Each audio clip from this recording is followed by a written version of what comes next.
kami izin menyampaikan hasil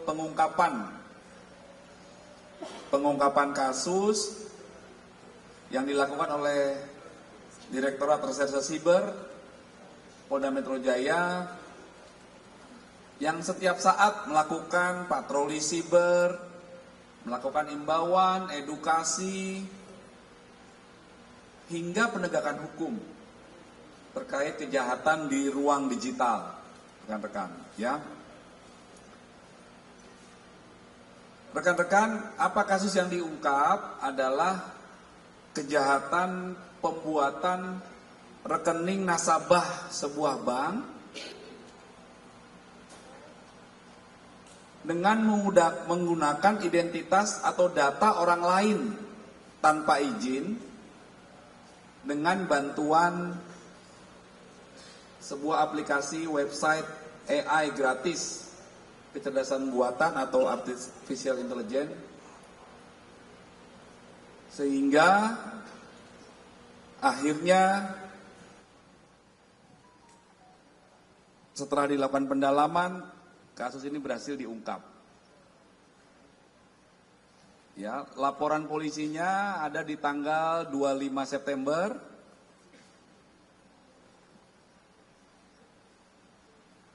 2024. Kemudian di sekitar bulan Desember 2024 hingga Januari 2025, kedua tersangka berhasil diamankan. Ya, tersangka yang pertama adalah Saudara PM. Saudara PM ini usianya 33 tahun.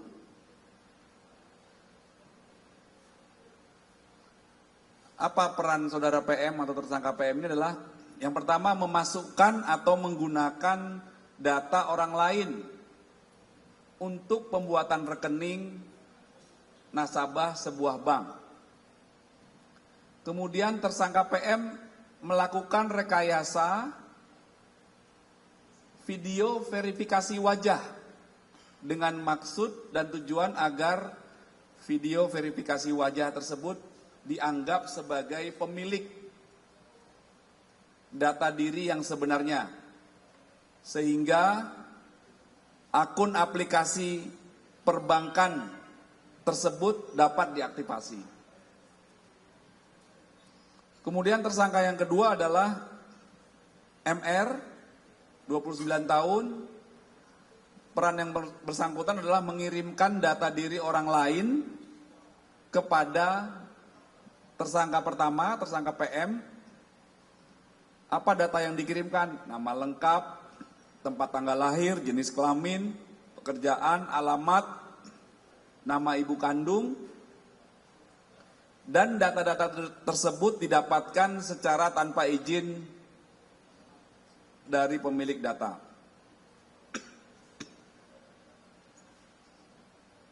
Kemudian barang bukti yang berhasil diamankan dari pelapor, penyidik mengamankan atau mendapatkan laporan hasil investigasi dari sebuah bank dan satu buah flash disk. Kemudian dari tangan tersangka PM dan MR didapatkan beberapa barang bukti. Yang pertama 6 unit handphone, yang kedua 1 unit hard disk, yang ketiga 1 unit flash disk.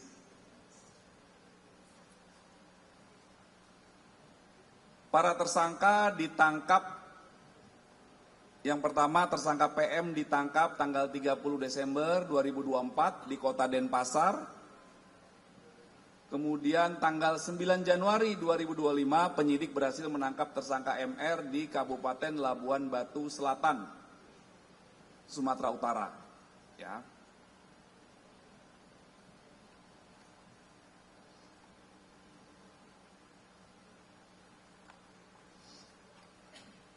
Apa yang mereka lakukan, rekan-rekan, kedua tersangka ini, sekitar periode bulan Mei 2024 hingga Juni 2024, kami jelaskan dari mulai kronologis kejadiannya ya. Pelapor selaku karyawan dari sebuah bank yang bertugas dan bertanggung jawab mendeteksi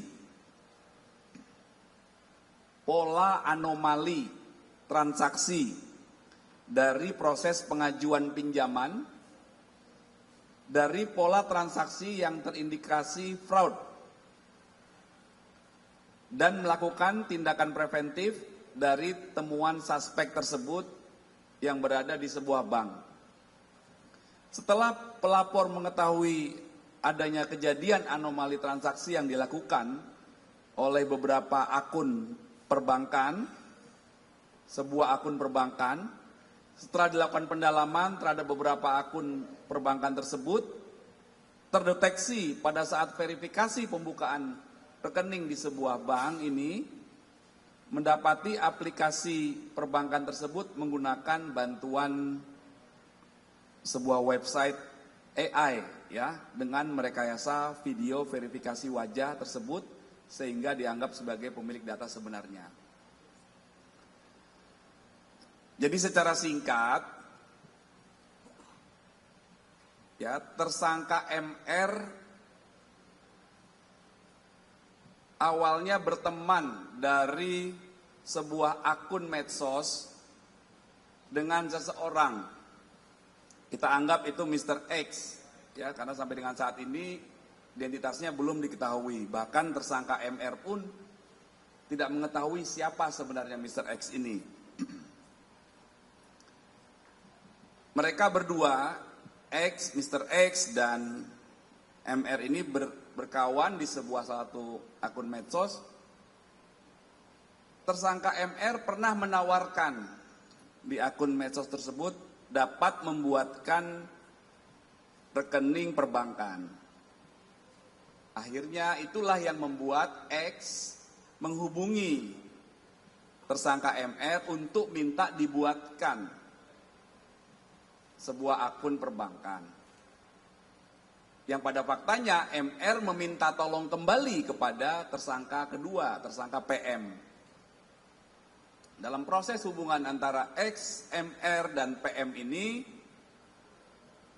tersangka MR mendapatkan keuntungan 5-10 juta rupiah, kemudian tersangka PM mendapat keuntungan 300-500 ribu rupiah. Saat ini penyidik masih terus melakukan pendalaman untuk mencari siapa tersangka atau mohon maaf Mr. X ini, kita sebut Mr. X tadi ya. Dan Mr. X inilah yang memberikan data kepada MR. Data apa tadi? Data ada sebuah nama, tempat tanggal lahir, jenis kelamin, pekerjaan, alamat, nama ibu kandung.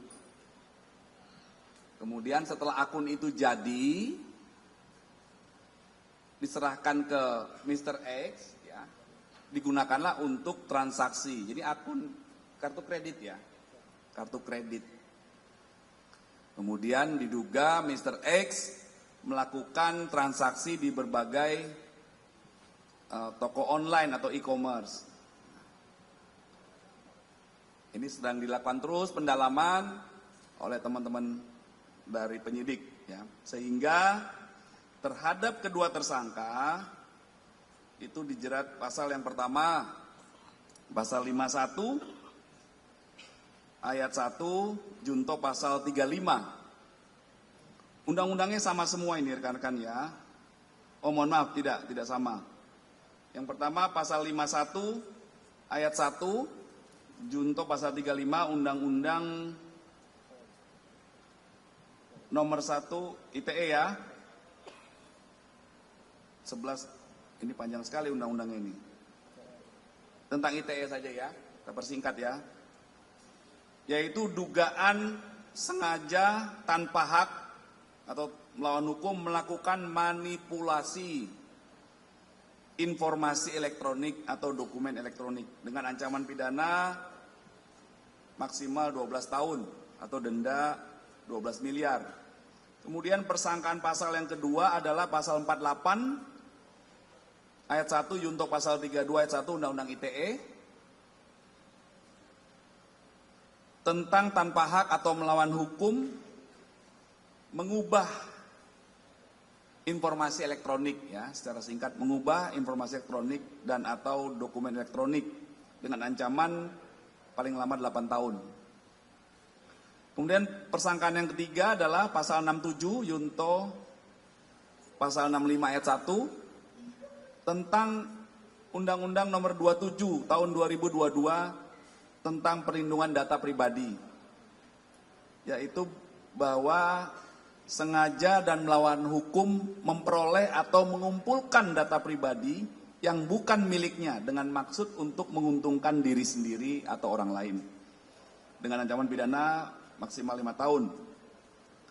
Kemudian persangkaan pasal yang keempat itu pasal 67 ayat 2 Yunto pasal 65 ayat 2 Undang-Undang Perlindungan Data Pribadi dengan sengaja dan melawan hukum mengungkapkan data pribadi yang bukan miliknya dan diancam maksimal 4 tahun. Dan persangkaan pasal yang kelima adalah pasal 67 ayat 3 Junto pasal 65 ayat 3 Undang-Undang Perlindungan Data Pribadi karena diduga dengan sengaja atau melawan hukum menggunakan data pribadi yang bukan miliknya dengan ancaman pidana penjara maksimal 5 tahun.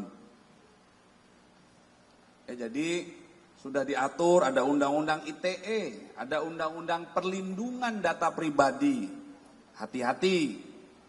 Kadang-kadang kita lagi melakukan aktivitas, ada data pribadi kita diminta oleh berbagai pihak dengan alasan tertentu banyak. Kita harus hati-hati. Kalau memang kita ingin membuka aplikasi atau menggunakan data itu untuk kepentingan yang baik dan juga kita tahu bahwa data itu kita serahkan kepada para pihak yang bertanggung jawab. Namun hati-hati apabila kita tidak kenal dan lain sebagainya, karena ini bisa disalahgunakan dan kemampuan melakukan pencegahan kejahatan harus kita lakukan bersama-sama, ya. Sehingga komitmen Polda Metro Jaya, ya, dalam hal ini Direktorat Reserse Siber Polda Metro Jaya untuk menjadi garda terdepan dalam melawan berbagai kejahatan siber dan memastikan penegakan hukum tetap terjaga di ruang digital. Mari sama-sama kita berhati-hati dalam melakukan aktivitas di ruang digital dan senantiasa menjaga keamanan data pribadi Anda agar tidak disalahgunakan oleh pelaku kejahatan.